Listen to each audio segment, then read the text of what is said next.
Welcome to CBSE words. तो हम पढ़ रहे थे ग्रेड 8 साइंस का 6 चैप्टर और इस चैप्टर की 3 वीडियोस अपलोड हो चुकी हैं।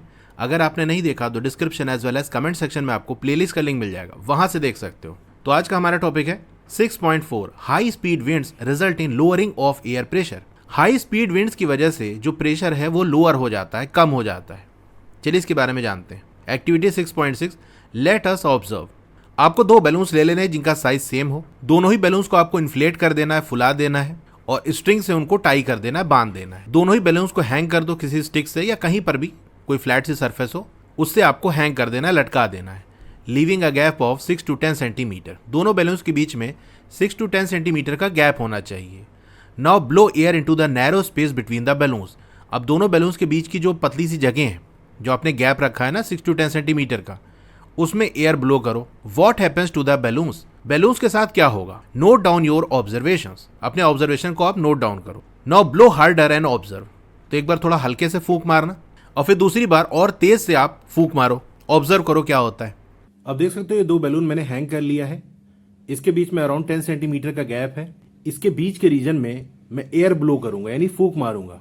तो देखना क्या होता है। आपने देखा दोनों बैलून करीब आए थे। अब फिर से मैं फूंक मारूंगा, लेकिन इस बार तेज। देख सकते हो दोनों बैलून करीब आके टकरा गए। When you blow between the two balloons, you observe that they move towards each other. तो आपने ये ऑब्जर्व किया कि अगर दोनों बैलून्स के बीच में हम फूंक मार रहे हैं तो दोनों बैलून एक दूसरे के करीब आ रहे हैं। ये तो आपने ऑब्जर्व कर लिया, लेकिन ऐसा होता क्यों है? This happens because when you blow air between the balloons, a low pressure area is created between them. जब बैलून्स के बीच में आप फूंक मारते हो तो उस हिस्से में लो प्रेशर एरिया क्रिएट हो जाता है। थोड़ा सा मैं नीचे ड्रॉ करता हूं। ये आपकी जैसे स्टिक है, इससे एक बैलून आपने हैंग कर दिया, ये दूसरा बैलून है। दोनों के बीच में 6 to 10 सेंटीमीटर का गैप है।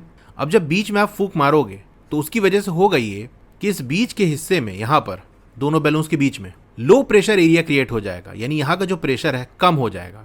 देखो स्टार्टिंग में जब आपने फूंक नहीं मारी थी तो लेफ्ट वाले बैलून के जो लेफ्ट का प्रेशर है, दोनों बैलून्स के बीच का जो प्रेशर है और राइट वाले बैलून के राइट साइड में जो प्रेशर है, ये तीनों प्रेशर ऑलमोस्ट सेम है। लेकिन दोनों बैलून्स के बीच में जब फूंक मारोगे, जब एयर इनके बीच से पास होगी तो यहाँ का प्रेशर डाउन हो जाएगा। तो अब दोनों बैलून्स के बीच में जो प्रेशर है उसके कंपैरिजन में इधर का प्रेशर ज़्यादा होगा और इधर का प्रेशर ज़्यादा होगा। जैसे मान लो बीच का पहले 10 यूनिट था, दोनों साइड भी 10 यूनिट था। अब बीच का कम होकर 5 हो गया और इधर 10 का 10 ही है, तो हम क्या कह सकते हैं? बीच का कम है और दोनों साइड में जो प्रेशर है वो ज़्यादा है। तो बीच का कम हो गया तो अगल बगल वाले जो प्रेशर है वो ज़्यादा हो गया ऑटोमेटिकली। मतलब वो चेंज नहीं हुए, लेकिन बीच के कंपैरिजन में। The higher air pressure surrounding the balloons pushes them towards each other. और ये आप पढ़ चुके हो कि एयर जो है हाई प्रेशर से लो प्रेशर जाती है। तो यहाँ पर जो एयर प्रेजेंट थी वो हाई प्रेशर पे है, तो इधर से एयर मूव करेगी इधर की तरफ, तो इस बैलून को टक्कर मारेगी। इसी तरह से जो राइट साइड वाला बैलून है, इसके इधर प्रेशर हाई है, बीच में लो है, तो एयर हाई प्रेशर से लो प्रेशर मूव करती है, तो इधर की एयर इधर मूव करेगी, जिसकी वजह से बैलून को इधर टक्कर पड़ेगी। तो इस तरह से दोनों बैलून एक दूसरे के करीब आ जाएंगे। You must have observe that blowing harder increases the speed at which the balloons approach each other. आपने ऑब्जर्व किया होगा कि अगर और हार्ड आप ब्लो कर रहे हो और तेज फूंक मार रहे हो तो उसकी वजह से जो बैलून है वो और तेजी से एक दूसरे के करीब आ रहे हैं। What can you infer from this activity. इस एक्टिविटी से क्या बात आपको समझ में आई? We infer that high speed winds are accompanied by a reduced air pressure. जब हम तेज फूंक मारेंगे तो प्रेशर और डाउन हो जाएगा दोनों बैलून्स के बीच का, तो प्रेशर का डिफरेंस ज़्यादा हो गया तो एयर और स्पीड से मूव करेगी जो दोनों साइड से आ रही है, तो दोनों बैलून्स और स्पीड से एक दूसरे के करीब आएंगे। इनफैक्ट जैसे कि आपने देखा दोनों बैलून एक दूसरे से आके टकरा गए। हाँ, तो इस एक्टिविटी से आप ये इन्फर कर सकते हो, यानी ये रिजल्ट निकाल सकते हो कि जो हाई स्पीड विंड्स है ना, उनके साथ साथ एयर प्रेशर भी रिड्यूस होता है। यानी अगर तेज हवा चलेगी तो एयर प्रेशर रिड्यूस हो जाएगा। ये दोनों चीज़ें एक साथ चलती हैं। अब हो सकता है आपके माइंड में एक क्वेश्चन आए कि एयर के फ्लो होने से प्रेशर रिड्यूस हो कैसे जाता है? बीच में फूंक मारी, वहाँ से एयर फ्लो हुई, प्रेशर रिड्यूस हो गया, लेकिन हुआ क्यों? तो देखो इसका रीज़न आपकी बुक में दिया नहीं है, लेकिन फिर भी जस्ट आपकी क्यूरियोसिटी के लिए थोड़ा सा मैं एक्सप्लेन कर देता हूँ। देखो बहुत सी ऐसी चीज़ें होती है ना जिसको एक्सप्लेन करने के लिए और भी बहुत सारी चीज़ें आपको मालूम होनी चाहिए, और वो चीज़ें आप हायर क्लास में पढ़ोगे तो उन चीज़ों को बिना एक्सप्लेन किए किसी चीज़ का रीज़न बताना ये काफ़ी मुश्किल होता है। पिछले वाले टॉपिक में थोड़ा एडिशनल चीज़ें मैंने बताई थी, हो सकता है बहुत से लोग को ना समझ में आए हो क्योंकि वो आपके लेवल की चीज़ नहीं है, लेकिन क्योंकि आप ये ट्राई कर सकते हो, ऑब्जर्वेशन आपको हो सकता है, तो वहां पर आपको कंफ्यूजन ना हो इसलिए मैंने बता दिया कि ऐसा भी हो सकता है। हाँ, तो अगर थोड़ा सा मैं आपको सिंपल वे में समझाने की कोशिश करूँ, देखो एटमॉस्फेयर में एक होती है टोटल एनर्जी जो कि ऑलमोस्ट मेंटेन रहती है। ये जो टोटल एनर्जी है ये kinetic energy plus pressure energy in दोनों से मिलकर बनी होती है। अब ये दोनों जो एनर्जी है, काइनेटिक और प्रेशर एनर्जी, इनमें से अगर कोई भी चीज़ चेंज होगी तो दूसरे पे इफेक्ट आएगा। अगर काइनेटिक एनर्जी बढ़ेगी तो प्रेशर एनर्जी कम हो जाएगी, प्रेशर एनर्जी बढ़ेगी तो काइनेटिक एनर्जी कम हो जाएगी। तो जब हम फूंक मार रहे थे तो दोनों बैलून्स के बीच का जो रीजन है वहां पर काइनेटिक एनर्जी हाई हो जा रही थी। काइनेटिक एनर्जी चीजों के मोशन की वजह से आती है, जिसके बारे में हो सकता है आपने पढ़ा होगा, नहीं पढ़ा तो आगे पढ़ोगे। काइनेटिक एनर्जी मोशन की वजह से होती है, मतलब उसके फॉर्मूले के अंदर आपको वेलोसिटी भी मिल जाएगी। तो जब हम फूंक मार रहे थे तो एयर मूव करी। अब जितना तेज फूंक मारेंगे उतना तेज एयर मूव करेगी, यानी उतनी ही ज्यादा काइनेटिक एनर्जी इंक्रीज होगी। काइनेटिक एनर्जी इंक्रीज होगी तो प्रेशर एनर्जी कम हो जाएगी, इसीलिए बीच का जो प्रेशर है वो कम हो जा रहा है। इसको और कई तरीके से भी एक्सप्लेन किया जा सकता है, लेकिन जो सिंपल वे था वो मैंने एक्सप्लेन कर दिया। When high speed winds blow over houses, a low pressure area is created over them. अब घरों के ऊपर से अगर तेज हवा चलती है तो तेज हवा चलेगी तो क्या होगा? हाई स्पीड मतलब लो प्रेशर, प्रेशर कम हो जाएगा। As high speed winds are accompanied by a reduced pressure. ये हम देख ही चुके हैं कि हाई स्पीड की वजह से जो प्रेशर है वो रिड्यूस हो जाता है। Therefore the air pressure above the roof of the house is lower than the pressure below them. इसीलिए घर की छत के ऊपर जो एयर का प्रेशर है वो कम होगा छत के नीचे के प्रेशर से। अगर ये जो प्रेशर डिफरेंस है छत के ऊपर का और नीचे का ये लार्ज है और रूफ वीक है तो क्या होगा? जो छत है वो उड़ जाएगी। चलिए फिगर से थोड़ा मैं आपको एक्सप्लेन करता हूँ। जैसे मान लो एक घर है, हाँ मालूम है बहुत गंदी ड्राइंग है, लेकिन कोई ड्राइंग के कंपटीशन तो थोड़ी ना हो रहा है, वरना मैं दिखाता कितनी अच्छी मेरी ड्राइंग है। खैर, तो देखो होगा ये कि जब बहुत तेज़ हवा यहाँ छत के ऊपर से चलेगी तो तेज़ हवा चलेगी, प्रेशर रिड्यूस हो जाएगा, मतलब छत के ऊपर का जो प्रेशर है वो कम हो गया। अब छत के नीचे का जो प्रेशर है वो हाई होगा, मतलब उसमें तो चेंज हुआ नहीं, बस ऊपर का प्रेशर कम हो गया, क्योंकि घर के अंदर थोड़ी ना हवा चल रही है, हवा तो बाहर चल रही है, छत के ऊपर से हवा जा रही है।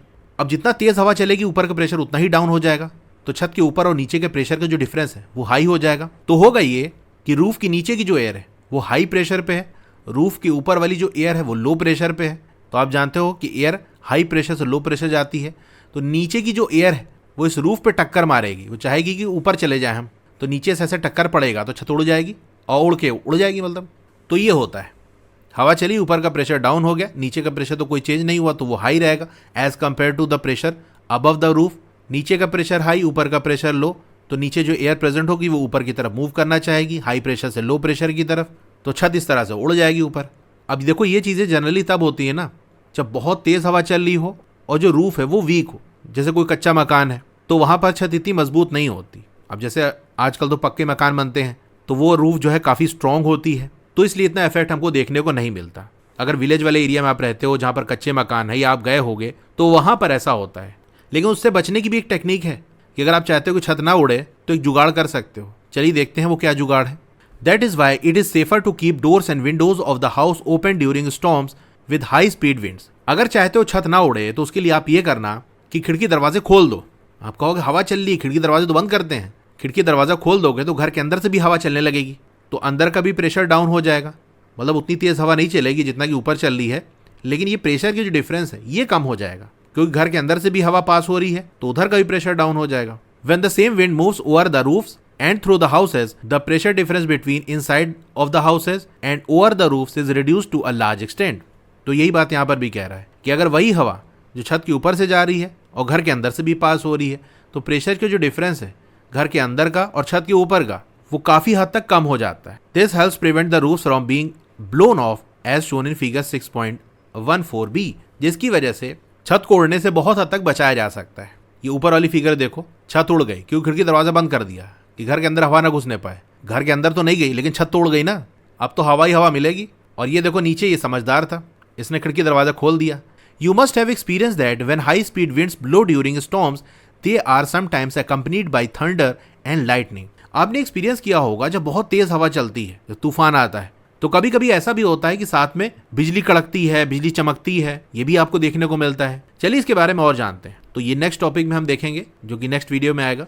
क्लास 8 की और वीडियो देखना चाहते हो तो इस तरह से आपकी वीडियो चली होगी। पहले वीडियो को लाइक कर लो, चैनल को सब्सक्राइब कर लो, मोर पे क्लिक कर देना है, फिर से मोर पे क्लिक कर देना है, तो आपका डिस्क्रिप्शन ओपन हो जाएगा। यहाँ पर आपको मेरे व्हाट्सएप चैनल का लिंक मिल जाएगा, उसको ज्वाइन कर लोगे तो आपको लेटेस्ट अपडेट मिलती रहेगी। डोंट वरी, आपका नाम और फोन नंबर किसी को भी विजिबल नहीं होगा। फिर क्लास 8 की बेस्ट बुक का लिंक मैंने दे दिया है, इस लिंक पे क्लिक करके यहाँ से परचेस कर सकते हो। अब अगर आपको स्टडी मटेरियल चाहिए, जैसे नोट्स हो गया, एक्सरसाइज के सॉल्यूशन हो गया, तो मेरी वेबसाइट विजिट कर सकते हो। और नीचे आओगे तो क्लास 8 मैथ्स की चैप्टर वाइज प्लेलिस्ट मिल जाएगी। जिस चैप्टर की वीडियो देखनी है उसके साथ में जो लिंक है उस पर आप क्लिक करोगे तो उस चैप्टर की प्लेलिस्ट ओपन हो जाएगी। और नीचे आओगे तो और भी जो सब्जेक्ट्स हैं उनकी प्लेलिस्ट का लिंक मिल जाएगा। Okay, thank you.